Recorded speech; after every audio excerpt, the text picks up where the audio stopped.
बच्चों, पिछले लेक्चर में हमने पढ़ा था reactivity of aldehyde ketone in nucleophilic addition reaction.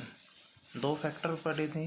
First था स्टीरिक फैक्टर, सेकंड था इलेक्ट्रॉनिक फैक्टर। अब हम इस वीडियो लेक्चर में पढ़ेंगे reactivity of aromatic aldehyde and ketone in nucleophilic addition reaction. तो फर्स्ट पॉइंट है aromatic aldehyde ketone less reactive होते हैं as compare to aldehyde ketone. तो इसके लिए हम देखते हैं फॉलोइंग स्ट्रक्चर।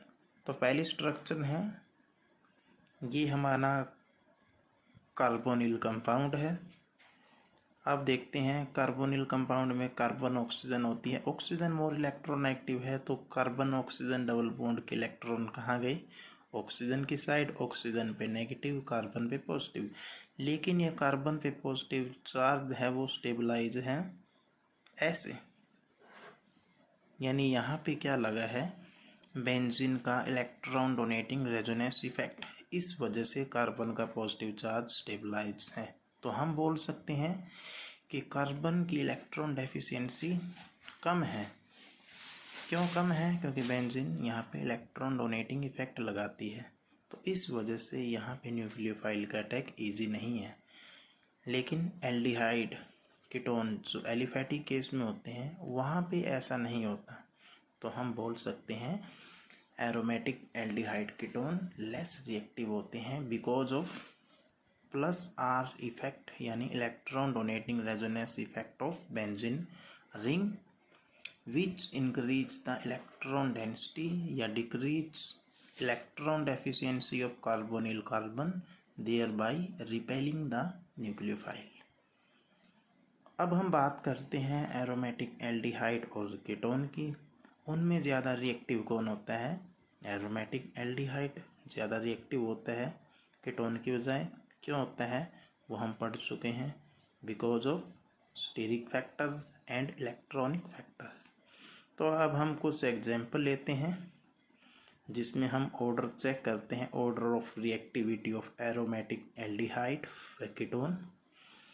ये एरोमेटिक एल्डिहाइड है, ये कीटोन है, ये भी कीटोन है। ये ज़्यादा रिएक्टिव है क्योंकि ये एरोमेटिक एल्डिहाइड है। ये कीटोन कम रिएक्टिव है। ये बेंजोफिनोन है क्योंकि यहाँ पे 2+R इफेक्ट होंगे। प्लस आर इफेक्ट होने से मतलब दो बेंजीन रिंग है, दोनों का इलेक्ट्रॉन डोनेटिंग रेजोनेंस इफेक्ट है। तो इससे क्या होगा? इस कार्बन की इलेक्ट्रॉन डेंसिटी ज़्यादा कर देंगे। तो मीन इसकी इलेक्ट्रॉन डेफिशिएंसी यहाँ पे क्या हो जाएगी? बहुत ही कम हो जाएगी। तो इसलिए न्यूक्लियोफाइल यहाँ पे इजीली अटैक नहीं कर पाएगा। अब हम बात करते हैं इन तीन एग्जाम्पल की।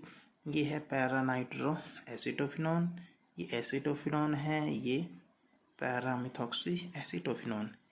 इनमें किसकी रिएक्टिविटी ज़्यादा होती है? पैरानाइट्रो एसिटोफिनोन की, क्योंकि यहाँ पे नाइट्रो ग्रुप इलेक्ट्रॉन विड्रॉइंग है। सबसे कम होती है पैरामिथॉक्सी एसिटोफिनोन की, क्योंकि यहाँ पे मिथॉक्सी ग्रुप है इलेक्ट्रॉन डोनेटिंग। तो हमें क्या करना है?